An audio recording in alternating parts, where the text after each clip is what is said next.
Hello guys, welcome to my YouTube channel and हम law of attraction के बारे में जान रहे थे। सो लॉ ऑफ अट्रैक्शन को समझने से पहले हमें 12 universal law will help you to manifest everything, हमें उनके बारे में जानना चाहिए, या तभी आप लॉ ऑफ अट्रैक्शन को समझ सकते हैं। सो मैंने बहुत रिसर्च करके या जो भी मेरा जो भी पास्ट 4-5 इयर्स का जो भी एक्सपीरियंस रहा है लॉ ऑफ अट्रैक्शन से, मैंने कैसे अपनी लाइफ को एनहेंस किया, क्या क्या अचीव किया, तो मैं वो आपको स्टेप बाय स्टेप समझाऊंगी। तो सबसे पहले आपको जितने भी यूनिवर्स के जितने भी लॉ हैं उनको समझने की ज़रूरत है। तो मैं आपको बताती हूँ। There is a 12 law of universe. First, the law of energy, the law of rhythm, second, third, the law of action, fourth, the law of oneness, fifth, the law of gender, sixth, the law of polarity, seventh, the law of relativity, eighth, the law of transmutation of energy, ninth is the law of compensation, 10th is the law of cause and effect, 11th, the law of attraction, and 12th, the law of correspondence. So अगर आपको अपनी life में law of attraction से कुछ भी चाहिए तो सारे लॉ आपस में जुड़े हुए हैं और उसी से ही काम करते हैं। तो आप सिर्फ लॉ ऑफ अट्रैक्शन सिर्फ किसी चीज़ को अपनी ओर आकर्षित करना ही काफ़ी नहीं होता, ये सारे लॉ हमारी लाइफ से जुड़े हुए हैं और ये यूनिवर्स के लॉ हैं, तो हमारी हर धरती पे हर चीज़ पे ये लॉ लागू होते हैं। तो इसके अलावा भी चीज़ के बारे में मैं बात करना चाहूँगी, इन लोगों के अलावा एस्ट्रोलॉजी। अब मुझे नहीं पता, कुछ लोग इसमें बिलीव रखते हैं, कुछ नहीं रखते हैं, कुछ जैसे कि एस्ट्रोलॉजी से मेरा मतलब है कर्म होना, आपके भाग्य में चीज़ है कि नहीं है, किस्मत में चीज़ है ही नहीं है। तो हम इस बारे में बाद में बात करेंगे, बट अभी हम स्टार्ट करते हैं। फर्स्ट जो यूनिवर्सल लॉ है, द लॉ ऑफ एनर्जी। इस ब्रह्मांड में सब कुछ मतलब means everything carries a energy, and उसका एक स्पेसिफिक वाइब्रेशनल एनर्जी होती है जो हर बॉडी अपने अंदर मतलब संजो के रखती है। We are not made by piece of solid matter. इस धरती पे कोई भी चीज सॉलिड नहीं है, एवरीथिंग इज एनर्जी। वो दूसरी बात है कि आप अपनी आंखों से उस चीज को देख नहीं सकते, एंड कोई भी चीज है वो न्यूज वो क्या कर रही है, वाइब्रेट कर रही है। बट अब मैं आपको बोलूँ कि मैं आपको क्या वाइब्रेटिंग करती हुई नजर आ रही हूँ, आप बोलोगे नहीं, लेकिन वही चीज़ है ना, हम जो चीज़ को देख नहीं सकते वो एक वाइब्रेशन है, वो एक फ्रीक्वेंसी है, वो एक एनर्जी है, उसको हम फील कर सकते हैं, सिर्फ हम उसे देख नहीं सकते।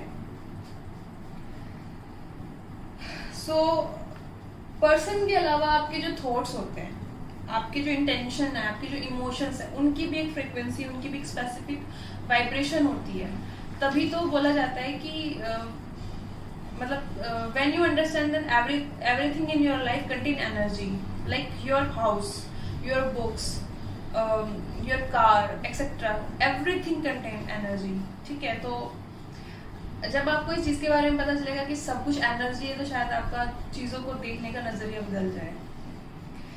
तो अब क्वेश्चन ये राइज होता है कि what is the law of energy. Law of energy क्या है? देखो, हमारे आसपास जो भी चीजें हैं, चाहे वो लिविंग बीइंग है और नॉन लिविंग बीइंग है, एवरीथिंग या everybody contain energy. We are virtually energy motion, मतलब एक हम हर चीज मोशन में है। जैसे हम समझते हैं, जैसे there is a solid matter existing in the universe, there is no solid matter existing in the universe. मतलब कोई भी चीज सॉलिड फॉर्म में हमारे यूनिवर्स में नहीं है। हर चीज जो है एक एनर्जी को कंटेन करती है। जैसे आपने जो खाना खाया, food you eat, the emotion you feel while watching my video और some other movie, the word I speak now, and the action you take या वी टेक। जैसे बोला जाता है कि आप खाना खाओ तो फोन यूज ना करो, बोलो मत, कुछ खाने पीने की चीज़ यूज करो तो फोकस उस पर रखो। तो फॉर एग्जांपल जैसे कि क्यों बोला जाता है कि आप पानी के गिलास से अपने आप को हील कर सकते हैं, वो इसलिए बोला जाता है कि पानी, वाटर सबसे प्योर फॉर्म बोला जाता है यूनिवर्स में, और वो एक बहुत अच्छी प्योर एनर्जी अपने अंदर लेके मतलब होता है उसके अंदर। जब आप एक वाटर, पानी का जो ग्लास होता है, उसको आप ये कह के अगर आप पियोगे कि मेरे शरीर में ये पानी जाके मेरे शरीर के सारे रोगों को खत्म कर देगा या मुझे बहुत ज्यादा हेल्दी, हील एंड हर्टी बनाएगा, तो वो बनाएगा। एंड आप बहुत गुस्से में पानी एकदम से कटक जाते हो कुछ बिना सोचे, तो वो वही रिएक्शन करेगा। तो हर जो एनर्जी अट्रैक्ट्स एनर्जी, तो आप पॉजिटिव एनर्जी के साथ उस चीज को खा रहे हैं, पी रहे हैं, या आप नेगेटिव एनर्जी के साथ, तो वो चीज आपकी बॉडी में जाके वही काम करेगी। ठीक है, तो लॉ ऑफ एनर्जी को समझने के साथ साथ आपको लॉ ऑफ वाइब्रेशन भी समझना पड़ेगा। ये लॉ ऑफ अट्रैक्शन के जैसा ही होता है। होता क्या, उसके बिना लॉ ऑफ अट्रैक्शन वर्क नहीं करेगा। एनर्जी और वाइब्रेशन बहुत ज्यादा जरूरी है आपको कोई भी अपनी किसी भी विश को मैनिफेस्ट करने के लिए। देखो, जो भी मैं आपके साथ बातें कर रही हूँ वो भी एक एनर्जी है। आपको हो सकता है सब कुछ ये हिप्पी डिप्पी नॉनसेंस जैसा लग रहा हो कि यार ये क्या बात करी, साउंड वियर्ड्स, लाइक अनएक्सप्लेनेबल है ये। मैं एक्सप्लेन करूंगी तो भी उतना शायद आप समझ नहीं पाओगे जितना आप अपनी रियल लाइफ के जो एग्जाम्पल आप से ज्यादा समझ पाओगे। But law of attraction and vibration are equally very similar to the law of gravity. For example, अब रीजन नहीं पता, अगर आप ये पेन है, इसको अगर मैं नीचे से गिराती हूँ तो ये मतलब ये fall down to ground, right. इसका रीजन हमें नहीं पता क्यों हो रहा है। ये तो इसाक न्यूटन जी बता के गए हैं कि what goes up must go down. तो you don't know the why the universe is made to pull all things to its core. Universe का core and our core is our heart. तो कोई भी चीज होती है हम दिल पे ले जाते हैं, या हम किसी भी चीज को दिल से ही ठीक कर सकते हैं। चाहे हम अपने रिलेशनशिप, मैंने आपको बताया था कि अगर आपको कोई रिलेशनशिप ठीक करने तो उनकी आप तारीफ करना, उनको एडमायर करना स्टार्ट कर दीजिए, तो वो दिल से होगी। You can heal yourself by your heart. तो आपको सिर्फ ये पता चलता है इस चीज से कि हर दिन लॉ ऑफ ग्रेविटी काम कर रही है बिना किसी रीजन के, बिना रुके। तो इसी तरह से लॉ ऑफ अट्रैक्शन भी आपकी लाइफ में काम कर रहा होता है, वेदर यू फील इट और नॉट। ठीक है, सो अब ये मत समझ लेना कि what goes up must go comes down, कि कोई सक्सेसफुल हो रहा है वो नीचे आएगा, नहीं। ये बात हम एक ऑब्जेक्ट की या फिर इन सब चीजों की कर रहे हैं। Law of attraction and your vibration act in a similar way. Law of attraction and your vibration act in a similar way. Why? You might not be able to explain why it works, but you can observe that it does. Vibration means that everything moves and nothing rests. तो कोई भी चीज जो है वो rest में नहीं है, वो सब मूव कर रही है। हमारे एस्ट्रोलॉजी हम बोलते हैं, हमारे जितने भी ग्रह हैं सब मूव कर रहे हैं, हमारी इवन हमारी अर्थ, एवरीथिंग मूव्स। अभी हमारी पृथ्वी घूम रही है, आपको फील हो रहा है। इसी टाइप से हमारी वाइब्रेशन एंड फ्रीक्वेंसी होती है, वो आपको फील नहीं होती। जैसे तभी बोला जाता है, काफी लोग believe in what many people call on ocean of motion. हम एक ओशन में रहते हैं जो मोशन में चल रहा है। Everything is built up a small molecule that are constantly vibrating. Your eyes can't see it but it happens. मैंने पहले भी बताया कि आप अपनी आंखों से इसको देख नहीं सकते। इसका मतलब ये नहीं कि ये है, जैसे हमें भगवान को नहीं दिखा, इसका मतलब ये नहीं कह सकते गॉड नहीं है। But everything it's a different rate of vibration and frequency. लेकिन हर पॉजिटिव, नेगेटिव, हर थॉट, हर चीज की वाइब्रेशन एंड फ्रीक्वेंसी अलग होती है, वो सेम नहीं होती। फॉर एग्जाम्पल, कोई भी बात आपके ब्रेन में आए, whether through your conscious mind और subconscious mind, you set off a chain of reaction that change the vibrating of your body. Like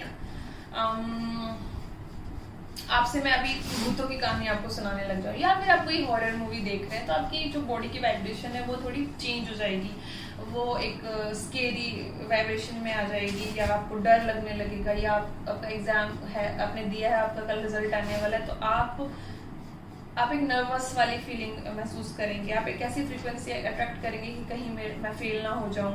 like अगर कल किसी का बर्थडे है तो बहुत एक्साइटेड होगा कि मेरा कल बर्थडे है, कल मैं पार्टी करूंगा। किसी की मैरिज होगी तो वो उसकी तरह से एक्ट करेगा, कोई खुशी होगी तो डिफरेंट मोशंस में डिफरेंट आपकी वाइब्रेशन और फ्रीक्वेंसी चेंज हो जाती है। आप एक टाइम पे एक जैसी एनर्जी में नहीं रह सकते। अगर आपको एक ऐसी कांस्टेंट एनर्जी में रहना है कि जो सिर्फ पॉजिटिव हो, तो उसके लिए आपको मेडिटेशन, अपने कॉन्शियस माइंड को ब्रीदिंग पे कंट्रोल करना, बहुत सारी चीजें होंगी जो आपको करनी पड़ेगी। एक नया एग्जांपल लेते हैं। सोचो जब आप किसी नए इंसान से मिलते हैं तो उसके बात करने का तरीका, उसके चल के आपकी तरफ आने के तरीके से आप you can immediately understand a bit about their personality just by energy they give from their vibration. कि आपके सामने वो इंसान जब चल के आया तो उसने आपके सामने कैसे बात की, कैसे अपने आप को इंट्रोड्यूस किया, तो आप उसी से थोड़ा सा महसूस कर लेते कि ये इंसान कैसा है, इसकी वाइब्रेशन कैसी है। तो यहाँ सबसे ज्यादा इम्पोर्टेंट जो समझने की बात है वही है कि आपका ब्रेन आपकी वाइब्रेशंस, आपके थॉट्स एंड एनर्जी के अकॉर्डिंग ही काम करता है। इसीलिए first understand your vibration is important for you to take a personal responsibility for your health, to take control your relationship and take charge of your financial situation। तो आप किसी दूसरे को जिम्मेदार नहीं ठहरा सकते हैं कि अगर आप कंटिन्यू बीमार रहते हैं तो, आपकी फाइनेंशियल सिचुएशन ठीक नहीं है तो, या आपके रिलेशनशिप खराब है या वो आपके कंट्रोल में नहीं है, तो आप किसी दूसरे को जिम्मेदार नहीं ठहरा सकते। क्योंकि अभी मैंने आपको समझाया कि आपका ब्रेन ही आपकी वाइब्रेशन, थॉट्स और एनर्जी के अकॉर्डिंग ही काम करता है। आप अपने ब्रेन को जो भी सिग्नल भेजते हैं कि उसके अकॉर्डिंग ही आपकी लाइफ में एक्ट करता है। चाहे फिर वो आपके रिलेशनशिप, अब जब बार बार आप बोल के मैं बीमार हूँ, मैं बीमार हूँ, मैं बीमार हूँ, तो वो आप अपने सबकॉन्शियस माइंड में उस बात को बिठा देते हैं और आपकी हैबिट्स बन जाती है आपके सबकॉन्शियस माइंड में बीमार रहने की।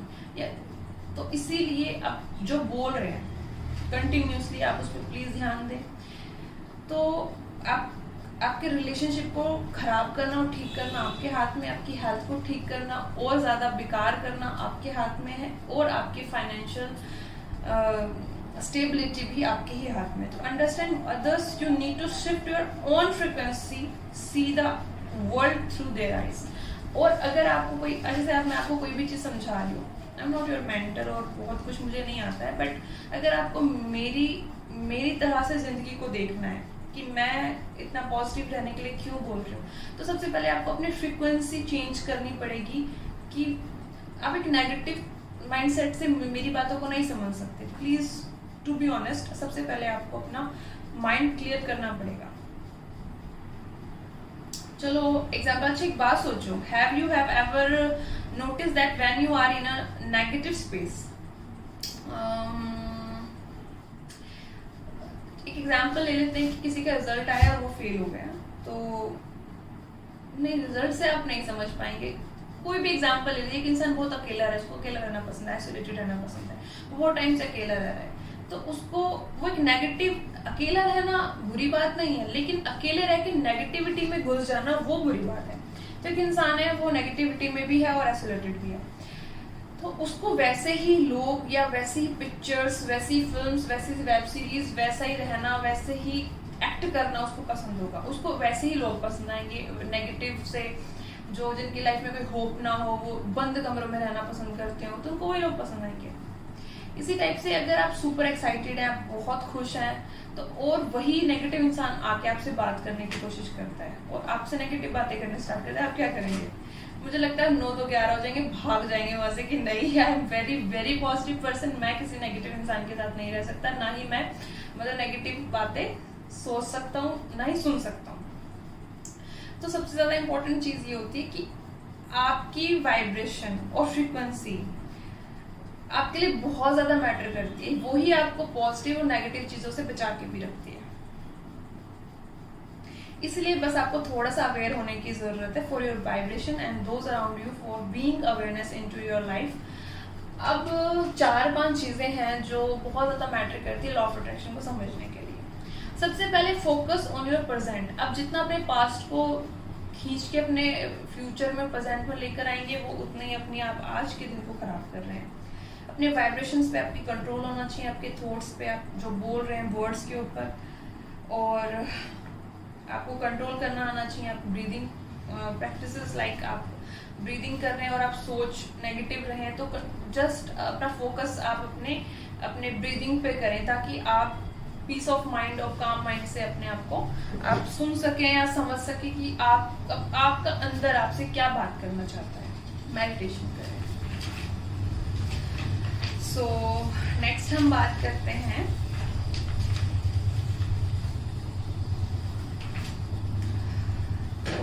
तो टॉपिक है next is just create your own happiness. तो मुझे लगता है मुझे दूसरी वीडियो बना लेनी चाहिए, बहुत ज़्यादा लंबी हो गई है तो आप सबको सुनने में भी बहुत ज़्यादा बोरिंग सा हो जाएगा। सो अभी सेकेंड वीडियो से ट्राई करते हैं, कंटिन्यू करते हैं। बाय।